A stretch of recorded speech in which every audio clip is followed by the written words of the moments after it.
क्या रोटी खाकर वजन कम किया जा सकता है? बीपी और शुगर को कंट्रोल किया जा सकता है? आज हम बात करने वाले हैं एक ऐसी रोटी के बारे में जो ना कि आपकी वेट लॉस जर्नी में हेल्प करेगी, बल्कि ब्लड शुगर लेवल और ब्लड प्रेशर को कंट्रोल करेगी और 15 दिन में आसानी से वजन भी घटाएगी, साथ ही साथ डाइजेशन को इम्प्रूव करेगी। और हेलो फ्रेंड्स, मैं हूं आपके सेहत की दोस्त शगुफ्ता और मेरे चैनल में आपका स्वागत है। चलिए आइए शुरू करते हैं आज की ये हेल्दी, यमी और न्यूट्रिशियस सी रेसिपी। रोटी को बनाने के लिए हमने कुछ खास इंग्रेडिएंट्स का यूज़ किया है जिनसे आपकी रोटी बहुत ही हेल्दी बन जाएगी, साथ ही साथ आपको फाइबर, प्रोटीन और बहुत सारे न्यूट्रिएंट्स भी प्रोवाइड करेगी ये रोटी।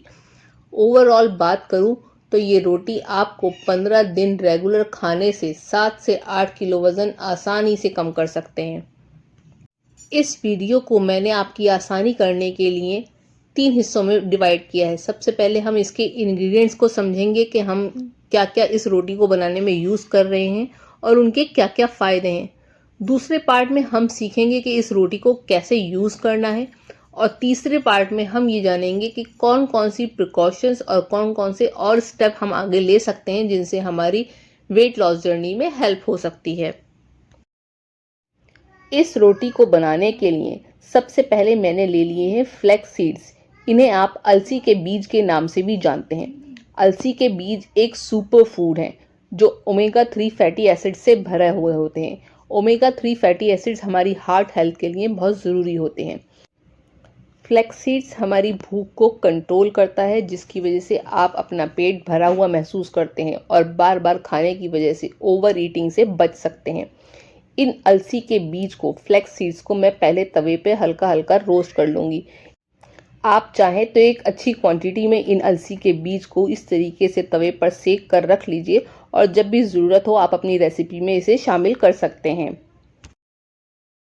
नेक्स्ट इंग्रेडिएंट जो मैंने लिया है वो है नारियल। फ्रेशली कोकोनट नारियल मैंने यहाँ पे लिया है। आप चाहें तो नारियल का आटा मार्केट में मिलता है, वो भी आप परचेज कर सकते हैं। नारियल का आटा सभी जगह मिलना पॉसिबल नहीं होता है, इसलिए मैंने फ्रेश नारियल ले लिया है। इसको तोड़कर मैंने इसका पानी अलग कर लिया और उसके बाद इसकी गिरी को निकालने का एक बहुत ही आसान तरीका मैं आपको बताने वाली हूँ। उस गिरी को निकालने के बाद हम इसका आटा तैयार करेंगे। बहुत ही आसान तरीका है। देखिए, मैंने सारा पानी तो इसका निकाल लिया है और अब मैं इन जो 2 पार्ट्स गिरी के हो गए हैं, नारियल के हो गए हैं, इसको मैंने रख दिया है चूल्हे पे। चूल्हे पर रखने से क्या होता है, इसकी जो कवरिंग है, आउटर शेल है, वो थोड़ा सा लूज हो जाता है और आप इसको अंदर की इसकी गिरी को आसानी से चाकू की मदद से निकाल सकते हैं, बिल्कुल इस तरीके से। सारी नारियल की गिरी को मैंने निकाल लिया है और अब इसका पीछे वाला ब्राउन पार्ट जो है मैं इसको पीलर की मदद से हटा रही हूँ। अगर आप इसे ना हटाना चाहें तो ये बिल्कुल ऑप्शनल है। सारी गिरी को मैंने छील लिया है, अच्छे से वॉश कर लिया है और अब मैं इसे बारीक बारीक टुकड़ों में काट लूँगी। नारियल के छोटे छोटे पीस करने के बाद मैंने इसको एक मिक्सर ग्राइंडर में डालकर थोड़ा पानी ऐड किया है और उसको पीस कर एक फाइन पेस्ट बना लिया है। अब इस पेस्ट को आप अच्छे से छान लीजिए। जो ऊपर सॉलिड पार्ट बचा है वो हमारा नारियल की रोटी बनाने में नारियल के आटे की तरह यूज होगा।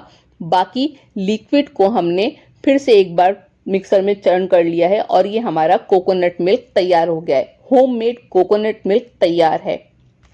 इस कोकोनट मिल्क को आप 2-3 दिन आराम से फ्रिज में स्टोर कर सकते हैं, खराब नहीं होगा।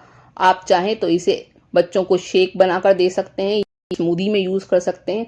हम इस कोकोनट मिल्क अपनी नारियल की रोटी बनाने में ही यूज करने वाले हैं। नारियल डायबिटीज के पेशेंट्स के लिए बहुत अच्छा ऑप्शन है। इसमें फाइबर के साथ साथ हेल्दी फैट्स भी मौजूद होते हैं और नारियल की सभी फॉर्म्स, चाहे वो सूखा हो, ताज़ा या फिर इसका पानी और मलाई, हर एक चीज़ हमारी सेहत के लिए बहुत उपयोगी होती है। अब मैंने ले लिए हैं फ्लैक्स सीड्स यानी अलसी के बीज। इन अलसी के बीज को हम डायरेक्ट अपनी रोटी बनाने में यूज़ नहीं करेंगे। हमने इसको पहले तवे पर भून कर रख लिया था। उसको मैंने पीस कर एक फाइन पाउडर बना लेना है और उस पाउडर को 2 चम्मच हम इस नारियल के साथ यूज़ करने वाले हैं। ये देखिए, मैंने ये फ्लैक्स सीड्स का पाउडर बना के तैयार कर लिया है। अब ये 2 चम्मच मैं इस अपने नारियल के मिक्सचर में ऐड करूँगी। फ्लैक्स सीड्स और नारियल इस रोटी के साथ मिलकर हमारे वेट लॉस जर्नी में हमारी बहुत ज़्यादा हेल्प करने वाले हैं। नेक्स्ट इंग्रेडिएंट जो हम इस रोटी को बनाने के लिए यूज़ करने वाले हैं बहुत ही पावरफुल तासीर रखता है हमारे इन सभी इंग्रेडिएंट्स के साथ में। ये है भुने चने का आटा। भुने चने का ग्लाइसेमिक इंडेक्स बहुत कम होता है, जिसकी वजह से आपको बार बार भूख नहीं लगती और आपको feeling of fullness, feeling of satisfaction होती रहती है, जिसकी वजह से आपका ब्लड शुगर लेवल मेंटेन रहता है। भुने हुए चने हमें वैसे भी अपनी डेली डाइट में खा लेने चाहिए। अगर आप इस रेसिपी में भुने चने का यूज़ करते हैं तो ये हमारी रोटी को एक बाइंडिंग प्रोवाइड करता है और हमें रोटी बनाने में आसानी होती है। भुने चने का आटा भी हम इसमें 2 चम्मच इस्तेमाल करने वाले हैं। एक बार आप इस आटे का मिक्सचर बना कर रख लीजिए और फिर आप दिन में 2 बार ये रोटी आराम से बना सकते हैं। नेक्स्ट जो इंग्रेडिएंट मैं लेने वाली हूँ वो है इसबगोल यानी सीलियम हस्क।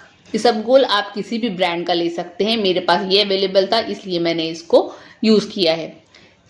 इसबगोल यूज़ करने के फ़ायदे ये होते हैं कि हमें रोटी खाने के बाद कब्ज़ की समस्या नहीं रहती। जिन लोगों को डाइजेशन में प्रॉब्लम रहती है, कब्ज़ रहता है, उन लोगों के लिए इसबगोल बहुत ही ज़्यादा फ़ायदेमंद है।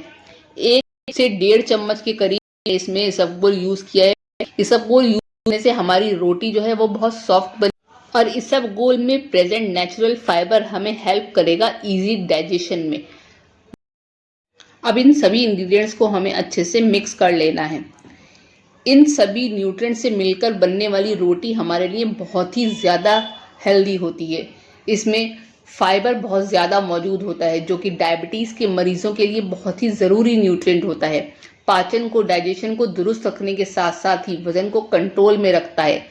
कोकोनट जो हमने इसमें यूज़ किया है, मार्केट में बहुत सारे कोकोनट फ्लेक्स भी अवेलेबल होते हैं जो बेकरी में यूज़ होते हैं। आपको वो यूज़ नहीं करने हैं इस रोटी को बनाने में, क्योंकि उसमें आर्टिफिशियल शुगर भी प्रेजेंट होता है। कोकोनट में मौजूद होता है विटामिन सी, थायमीन, फोलेट और पोटेशियम, मैग्नीशियम, कॉपर और बहुत सारे न्यूट्रिएंट्स। इस रोटी का आटा बनाने के लिए, डो बनाने के लिए मैंने जो नारियल का दूध बनाया था, कोकोनट मिल्क बनाया था, वो मैं यूज़ कर रही हूँ। आप चाहें तो नॉर्मल पानी भी यूज़ कर सकते हैं। नारियल फाइबर का बेहतरीन सोर्स होता है और ताज़े नारियल के एक छोटे से टुकड़े में आप मान लीजिए 4 ग्राम से ज़्यादा डाइटरी फाइबर मौजूद होता है, जो कि ऑलमोस्ट 16% है हमारे डेली डाइटरी फाइबर जो हमें रिकमेंडेड होता है। नारियल में मौजूद होता है फैट, जो कि ख़ास तौर से सैचुरेटेड फैट होता है और इसीलिए अगर आप वेट लॉस करना चाहते हैं तो कोकोनट को लिमिटेड अमाउंट में कंज्यूम ज़रूर करना चाहिए। नारियल धीरे धीरे पचता है, जिससे आपको लंबे समय तक पेट भरा हुआ महसूस होता है और इसका मतलब यह है कि अगर आप हल्का नाश्ता कर लेते हैं तो ये आपको वज़न घटाने में, शुगर मैनेज करने में बहुत मदद करता है। ये हमारा देखिए आटा बिल्कुल रेडी हो गया है। इसे हम रेस्ट करने के लिए छोड़ देंगे तकरीबन 10 मिनट के लिए। 10 मिनट के लिए रेस्ट करने के लिए जब हम इस आटे को छोड़ देते हैं तो हमारा जो इसबगोल है उसने पानी को अच्छे से अपने अंदर एब्जॉर्ब कर लिया है और इसने अच्छे से एक डो की फॉर्म इख्तियार कर ली है। अब इस डो को हम किसी भी पार्चमेंट पेपर या फिर बटर पेपर या फिर आप चाहें तो कोई भी प्लास्टिक शीट के बीच में रख कर फ्लैट कर लीजिए और बेलन से आप इसको बेल सकते हैं।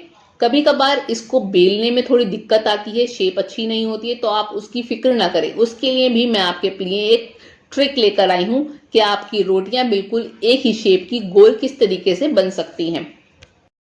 बटर पेपर के बीच मैंने इस लोई को रख कर प्लेट की मदद से इसको फ्लैट कर लिया है, बिल्कुल इस तरीके से। अब इसको एक अच्छा सा गोल शेप देने के लिए मैंने कोई भी एक कटोरी ले ली है। जिस साइज़ की आपको रोटी बनानी हो उस साइज़ का आप कटोरी ले लीजिए और इसकी मदद से आप इसमें गोल शेप इसकी अच्छे से कट कर सकते हैं। फिर इसको मैंने तवा गर्म करके अच्छे से सेक, इस रोटी को सेकने के लिए मैंने नॉनस्टिक तवा यूज़ किया है। आप चाहें तो इसके लिए आयरन का तवा भी यूज़ कर सकते हैं, उससे भी रोटी आपकी बहुत अच्छी बनकर तैयार होगी। मीडियम फ्लेम पर दोनों साइड से इस रोटी को अच्छे से सेक लीजिए और उसके बाद आप चाहें तो इस देसी घी लगा सकते हैं। 15 दिन अगर आप इस रोटी का सेवन कर लेते हैं तो यकीन मानिए 7 से 8 किलो वजन आप बड़ी आसानी से कम कर सकते हैं। इस रोटी को खाकर आपको गेहूं के आटे की रोटी खाने की क्रेविंग भी नहीं होगी और साथ ही साथ आपका ब्लड शुगर लेवल, आपकी ब्लड प्रेशर और आपका वजन, तीनों चीजें कंट्रोल होंगी, वो भी बिना किसी मेहनत के। नेक्स्ट हम बात करेंगे एक ऐसी चटनी के बारे में जो बहुत ही झटपट बनकर तैयार हो जाती है, बहुत ही हेल्दी है और 15 दिन अगर आप इस चटनी को इस्तेमाल कर लेते हैं तो बहुत ही आसानी से बिना किसी मेहनत के आप 7 से 8 किलो वजन आसानी से कम कर सकते हैं। 2 चम्मच फ्रेशली ग्रेटेड नारियल जो हमने अभी अपना रोटी बनाने के लिए यूज़ किया था, ये वही मैंने लिया है। साथ में 1 हरी मिर्च, कुछ धनिया के डंठल, साथ में मैंने 2 बड़े चम्मच भुने हुए चने लिए हैं, बारीक कटा हुआ हरा धनिया, इन सबको नमक और 2 चम्मच दही के साथ मैंने थोड़ा पानी मिलाकर फाइनली ग्राइंड कर लिया है। फ्रेशली ग्रेटेड कोकोनट चटनी, नारियल की चटनी हमारी तैयार हो गई है। खाने में बहुत ही टेस्टी लगती है। इस चटनी को आप इडली के साथ खा सकते हैं, डोसा के साथ भी आप इस चटनी को ट्राई कर सकते हैं। इसको मैंने एक तड़का लगा लिया है। पैन में मैंने थोड़ा तेल गर्म किया है, इसमें मैंने डाला है राई, साथ में मैंने ऐड किया है इसमें सफ़ेद तिल। आप चाहें तो सफ़ेद तिल को अवॉइड भी कर सकते हैं। सूखी लाल मिर्च मैंने ली है, साथ साथ मैंने इसमें कड़ी पत्ता का भी छोंक लगा दिया है। इस सबको अच्छे से मिक्स करने के बाद हमारी चटनी बिल्कुल रेडी है। आप इसे नारियल की रोटी जो हमने अभी बनाई है उसके साथ भी खा सकते हैं या फिर आप इडली और डोसा के साथ भी ये चटनी एंजॉय कर सकते हैं। 15 दिन अगर आप नारियल की ये रोटी और चटनी खा लेते हैं तो आपकी चर्बी मानो ऐसे पिघल जाएगी जैसे मक्खन। अब बात करते हैं कुछ टिप्स के बारे में। इस रोटी को सब्जी और सलाद के साथ खाएं, रेगुलर एक्सरसाइज करें, सफिशिएंट स्लीप लें, प्रोसेस्ड फूड को अवॉइड करें जैसे बर्गर, पिज्ज़ा, नूडल्स और याद रखें वेट लॉस एक जर्नी है, शॉर्टकट नहीं। धीरे धीरे और स्टेडी प्रोग्रेस करते रहें। आपको मेरी आज की रेसिपी कैसी लगी तो मुझे कमेंट सेक्शन में ज़रूर बताइएगा और आपने ये नारियल की रोटी की रेसिपी ट्राई की या नहीं मुझे ये भी ज़रूर बताइएगा। अगर आप मेरे चैनल पर नए हैं तो प्लीज़ चैनल को सब्सक्राइब कर लीजिए। वीडियो अच्छी लगी तो प्लीज़ लाइक, शेयर और कमेंट ज़रूर कीजिएगा। फिर मिलती हूँ आपसे किसी अगली हेल्दी और न्यूट्रिशियस रेसिपी की वीडियो के साथ। तब तक के लिए बाय। Thanks for watching.